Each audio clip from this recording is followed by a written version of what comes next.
नमस्कार, good morning Chhattisgarh. आप देख रहे हैं, मैं हूं आपके साथ योगिता वाजपेयी। इस एक बुलेटिन में आपको बताएंगे छत्तीसगढ़ की किन खबरों पर आज दिन भर रहेगी नजर, लेकिन उससे पहले नजर हेडलाइंस पर।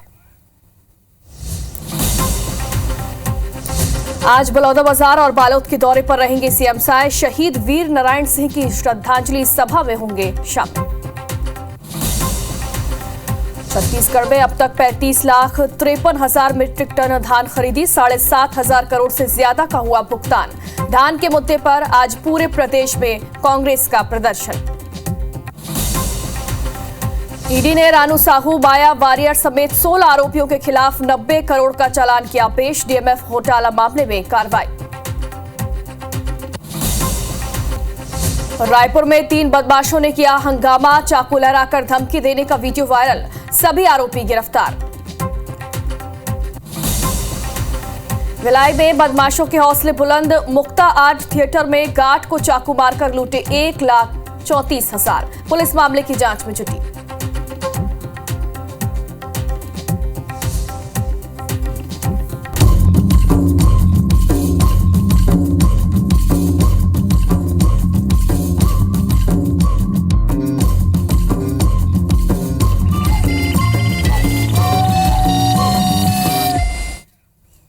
बुलेटिन में सबसे पहले खबर है अंबिकापुर से। यहां पर गाय की हत्या के 2 आरोपियों को पकड़ लिया गया है। ग्रामीणों के हंगामे के बाद पुलिस ने इन आरोपियों को गिरफ्तार किया। गाय को काटने का वीडियो भी सामने आया है। लुंडा क्षेत्र के करौंधा गांव का ये पूरा मामला बताया जा रहा है।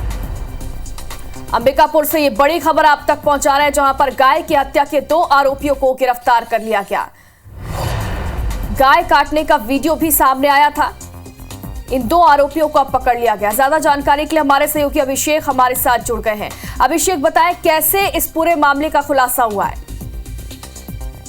ये जो मामला है वो लुंडा थाना क्षेत्र के करौंधा गांव का है, जहां पर गांव के लोगों को ये जानकारी लगी कि जो 2 युवक हैं, केंदा कोरवा और सोमार केरवा, जो कोरवा है वो गाय को मारकर उसका मांस जो है वो खाने की कोशिश कर रहे हैं। ऐसे में ग्रामीण जब वहां पर पहुंचे तो उन्होंने रंगे हाथों पकड़ा, जहां पर ये जो दोनों आरोपी हैं वो गाय को मारकर उसका जो शव है उसका विच्छेदन कर रहे थे। तो जब ग्रामीण वहां पर पहुंचे तो हंगामा मचाया गया। इस मामले की सूचना तत्काल लुंड्रा पुलिस को दी गई और लुंड्रा पुलिस ने इस मामले में तत्काल कार्रवाई करते हुए दोनों आरोपियों को गिरफ्तार कर लिया है। उनके जो दोनों आरोपी हैं उनके खिलाफ अलग अलग धाराओं में अपराध दर्ज किया है और अब पुलिस आगे की कार्रवाई कर रही है। लेकिन जिस तरह से गाँव में एक गाय को मारा गया और उसका मांस खाने की तैयारी थी, उससे गांव में अभी भी काफी हंगामा है और लोग इसके मामले में कड़ी कार्रवाई की मांग कर रहे हैं। जी, बहुत बहुत शुक्रिया आपका तमाम जानकारी के लिए। लगातार नजर बनाए रखें।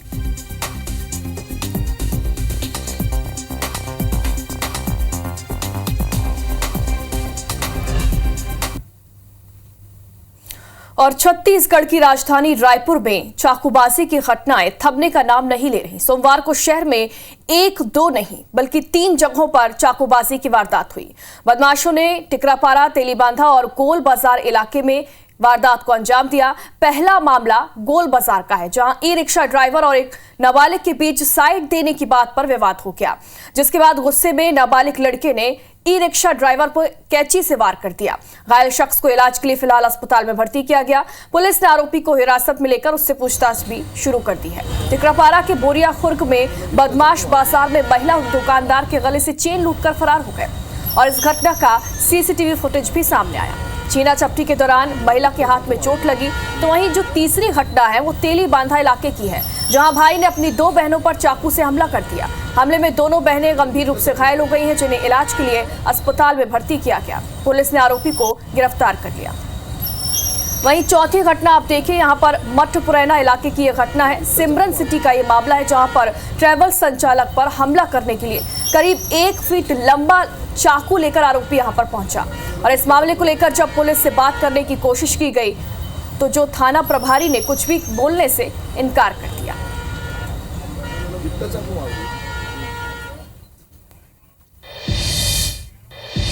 और अब सुकमा से बड़ी खबर है। यहां पर आंध्र तेलंगाना सीमा पर वाहन में आग लग गई। घटना के बाद कार चालक मौके से फरार हो गया।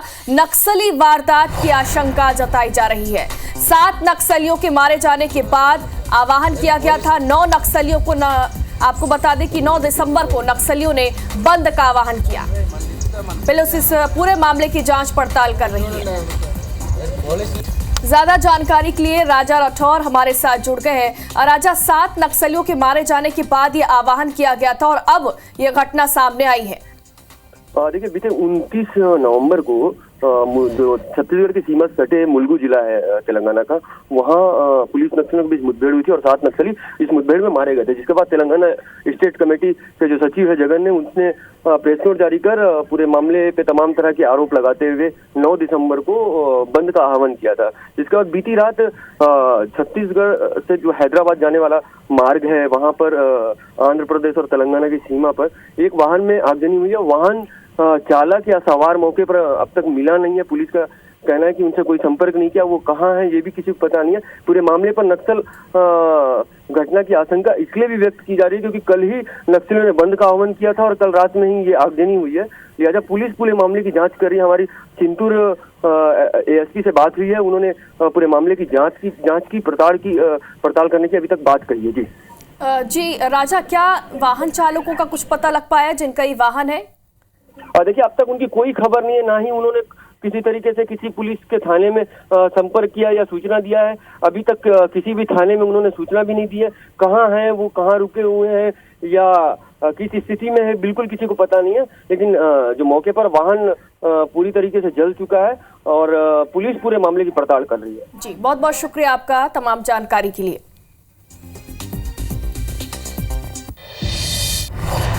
और भाटापारा से एक और बड़ी खबर है। यहाँ पर बदमाशों ने कार सवार से मारपीट की। 3 बदमाशों ने कार में तोड़फोड़ की है। बदमाशों ने शराब पीने के लिए पैसे की मांग की थी और उसके बाद यह हंगामा किया। कार सवार बुजुर्ग का मोबाइल भी टूट गया। सिख समाज से पीड़ित ये बुजुर्ग बताए जा रहे हैं। सिख समाज के लोगों ने थाने का घेराव किया। आरोपियों की गिरफ्तारी करने की भी मांग यहां पर की जा रही है। पुलिस ने 1 आरोपी को फिलहाल इस मामले में गिरफ्तार किया तो वहीं 2 फरार बताए जा रहे हैं। भाटापारा थाना क्षेत्र का ये पूरा मामला बताया जा रहा है। हमारे साथ हमारे सहयोगी लगातार जुड़े हुए। कोमल, बताएं क्या है पूरा मामला? देखिए, लगातार भाटापारा में असामाजिक तत्वों का नशाखोरी की शिकायत लगातार होते रहती है। उसी मामले में कल विगत रात के एक कार सवार युवक के साथ गुरुद्वारे के सामने में मारपीट की गई है। क्योंकि व्यक्ति सिख समाज का था, पीड़ित जो था सिख समाज का था, तो सामाजिक लोग वहां पर उग्र हो गए। उग्र होने के बाद भाटापारा थाने का घेराव कर दिया। उसके बाद वो जो 3 बदमाशों ने उनके साथ मारपीट की थी, उनके शराब पीने की मांग की थी, पैसों की मांग की थी और साथ ही मोबाइल जो पीड़ित का था उससे भी लूट लिया और कार में तोड़फोड़ की। ये सब मामले को लेकर सिख समाज के द्वारा आरोपियों की गिरफ्तारी के लिए थाने का घेराव किया गया। वहीं पर पुलिस आनन फाना में 1 आरोपी को गिरफ्तार कर पाई। वहीं 2 आरोपी फरार हैं जिसकी पता साजी की जा रही है। जल्द ही उन्हें पकड़ लिया जाएगा पुलिस के अनुसार। जी, बहुत बहुत शुक्रिया आपका तमाम जानकारी के लिए।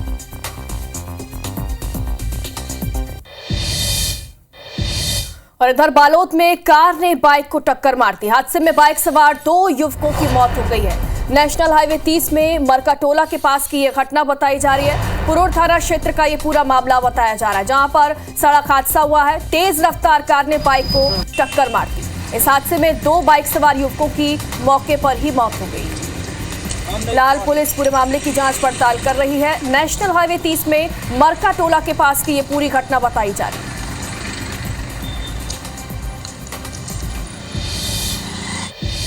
और छत्तीसगढ़ में धान खरीदी की शुरुआत तो हो चुकी, लेकिन अब तक 35.53 लाख मीट्रिक टन धान की खरीदी हुई है। तो वहीं अब तक 7 लाख के लगभग किसानों ने अपनी धान बेची है। 7,582 करोड़ रुपए का भुगतान भी हो चुका है। प्रदेश में 14 नवंबर से धान खरीदी जारी है और 31 जनवरी तक धान खरीदी का यह अभियान जारी रहेगा। प्रदेश में 160 लाख मीट्रिक टन धान खरीदी जो है वो अनुमानित रखी गई है। और अभी तक जो आंकड़ा आपको बता रहे हैं धान खरीदी का, 14 नवंबर से धान खरीदी शुरू हुई है। 31 जनवरी तक धान खरीदी का ये जो अभियान है वो जारी रहेगा।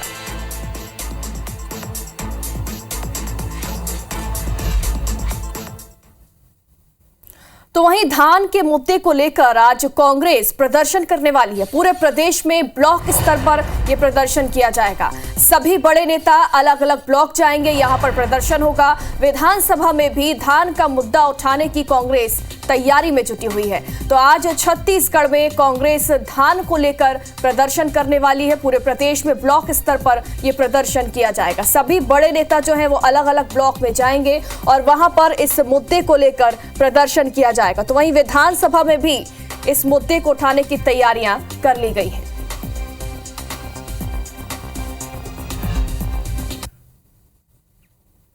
और केंद्रीय राज्य मंत्री तोखन साहू दिल्ली दौरे पर हैं। दिल्ली में केंद्रीय मंत्रियों से वो मुलाकात करेंगे और कई मुलाकातें इस दौरान उन्होंने की है। केंद्रीय उड्डयन मंत्री राम मोहन नायडू से उन्होंने मुलाकात की। बिलासपुर एयरपोर्ट के विकास के लिए उन्होंने इस दौरान सहयोग मांगा है। 3C से 4C में अपग्रेड करने और नाइट लैंडिंग की सुविधा की मांग की। तस्वीरें भी सामने आई हैं मुलाकात की। केंद्रीय जनजातीय कार्य मंत्री अर्जुन मुंडा से भी उन्होंने मुलाकात की। आदिवासी समुदाय के लिए शैक्षणिक विकास के लिए इस दौरान सहयोग मांगा। तो तोखन साहू दिल्ली के दौरे पर है और इस दौरान उन्होंने कई मंत्रियों से मुलाकात की।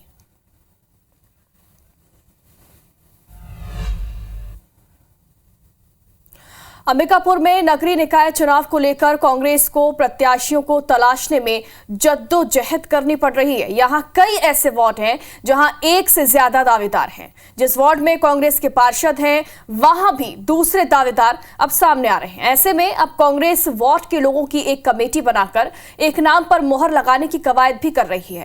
कांग्रेस का यह भी कहना है कि अगर एक से ज्यादा नाम आते हैं तो वार्ड में ही मतदान कराया जाएगा। मगर सवाल यह है कि एक प्रत्याशी के चयन से बाकी के दावेदार नाराज हो सकते हैं, जिसको लेकर कांग्रेस मनाने की बात भी कह रही है। वहीं नगर निगम में भी महापौर पद के कई दावेदार हैं। कांग्रेस के बड़े नेता संगठन में लगातार चर्चा परिचर्चा कर रहे हैं ताकि जीतने वाले उम्मीदवार को प्रत्याशी बनाया जा सके। दावेदार आ रहे हैं वार्ड पार्षद के लिए भी और महापौर के लिए। कांग्रेस संगठन ने तय किया है कि हम लोग वार्ड में ही जाकर के पार्षदों के नाम पे एक मत। दावेदार आ रहे हैं वार्ड पार्षद के लिए भी और महापौर के लिए। कांग्रेस संगठन ने तय किया है कि हम लोग वार्ड में ही जाकर के पार्षदों के नाम पे एक मत होंगे। पूरे मन से लड़ेंगे, पूरी ताकत से लड़ेंगे, लोगों का विश्वास अर्जित करने की कोशिश करेंगे। नए चेहरों को भी मौका मिल सकता है जिनको लोग पसंद करें। यहाँ तो हम लोगों ने फिलहाल अभी ये तय किया है कि हर वार्ड में कांग्रेस पक्ष के जिम्मेदार नागरिकों की समिति बनाएंगे और वो समिति पार्षदों को तय करेगी। यथासंभव एक पार्षद को तय करे सिंगल सबकी राय से, और नहीं होता है तो वहीं पर आप गुप्त मतदान करिए। जो लोग एकत्रित होंगे। और अब बात रायगढ़ शहर की करेंगे। यहां पर हमर लैब निर्माण की योजना धरातल पर नहीं उतर पाई, जबकि 2 सालों में नगर निगम और स्वास्थ्य विभाग स्थल चयन नहीं कर पाए। दरअसल पहले की कांग्रेस सरकार ने शहरी क्षेत्र में हमर लैब निर्माण की योजना बनाई थी, जिसमें 70 से ज्यादा प्रकार के पैथोलॉजी टेस्ट और निःशुल्क उपलब्ध करने की योजना थी। राज्य सरकार ने नगर निगम और स्वास्थ्य विभाग को स्थल का चयन कर प्रपोजल बनाकर भेजने को कहा। स्वास्थ्य विभाग ने 3 स्थानों का चयन भी किया, लेकिन विवाद की वजह से इस पर निर्णय नहीं हो सका और इसी बीच प्रदेश में सरकार बदल गई और फिर योजना ठंडे बस्ते में चली गई। इस मामले को लेकर कांग्रेस साई सरकार पर निशाना साध रही है। इस मामले में सिविल सर्जन का कहना है कि इस संबंध में राज्य सरकार को प्रस्ताव भेजा गया और जल्द ही अस्पताल परिसर में लैब का निर्माण किया जाएगा। योजना में इनके अब ना ये लोग बजट में दिखा रहे हैं उसको, ना इसके बारे में सार्वजनिक कोई बयान देने को तैयार है और ये इस तरीके से कर रहे हैं जैसे ये योजना कभी कभी बनी नहीं थी। इनका भाजपा सरकार की मंशा ही नहीं है इस योजना में काम करने की। लैब की मंशा ये है कि जो रायगढ़ की आम जनता को निःशुल्क या मिनिमम चार्ज में जांच रक्त से एवं अन्य संबंधित जांच मरीजों को उपलब्ध करवाना, जिससे कि वो प्राइवेट अस्पताल में अपनी जेब खर्च न करके सरकार की योजनाओं का फ़ायदा उठाएं। बिल्डिंग एक साइड का डिसमेंटल होना है और हॉस्पिटल का लेआउट भी इस डिसमेंटल हिस्से में होना है, क्योंकि एक बड़ी चुनौती ये है कि हमें हॉस्पिटल को इसी जगह पर रनिंग करना है। इसलिए पूरे प्लान के तहत करना पड़ेगा, जिससे कि आधे हिस्से में अपना हॉस्पिटल भी चलता रहे, लोगों को इलाज मिलता रहे और जो कंस्ट्रक्शन का काम है वो भी चलता रहे। खुद पर यकीन हो तो मुश्किलें भी रास्ता देती हैं। ये कहानी है शैलेंद्र कुमार बांधे की, रायपुर के एक साधारण युवक की, जिसने हालात की हर ठोकर को अपनी सीढ़ी बना लिया। चपरासी के पद से शुरू हुआ उनका सफर असिस्टेंट कमिश्नर स्टेट टैक्स तक पहुंचा और इस दौरान उन्होंने साबित किया कि सपने बड़े हों तो उनके आगे हालात और कठिनाइयां भी झुक जाती हैं। शैलेंद्र की सक्सेस स्टोरी पर पेश है हमारी ये स्पेशल रिपोर्ट।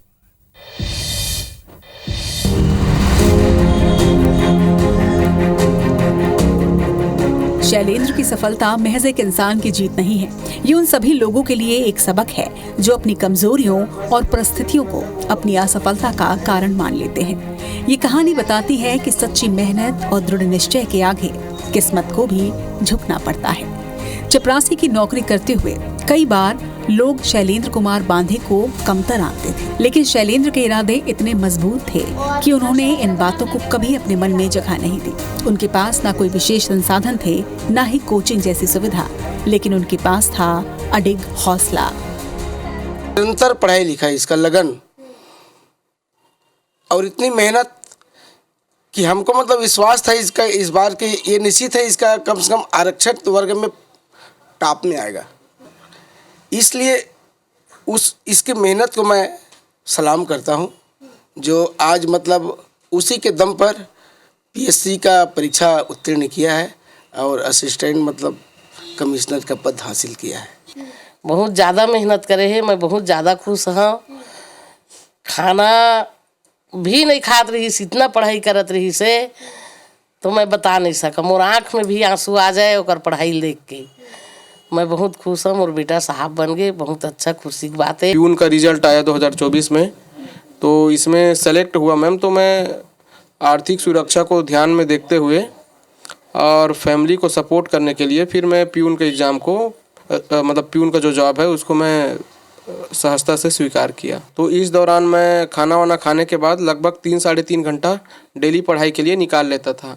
इसके अलावा जब ऑफिस में मेरा काम कंप्लीट हो जाता था और मैं खाली समय में रहता था, तो चूँकि वहाँ लाइब्रेरी है, तो लाइब्रेरी का भी चार्ज में मैं था, तो मुझे वहाँ भी अवसर मिलता था पढ़ने का, तो मैंने समय का सदुपयोग किया है।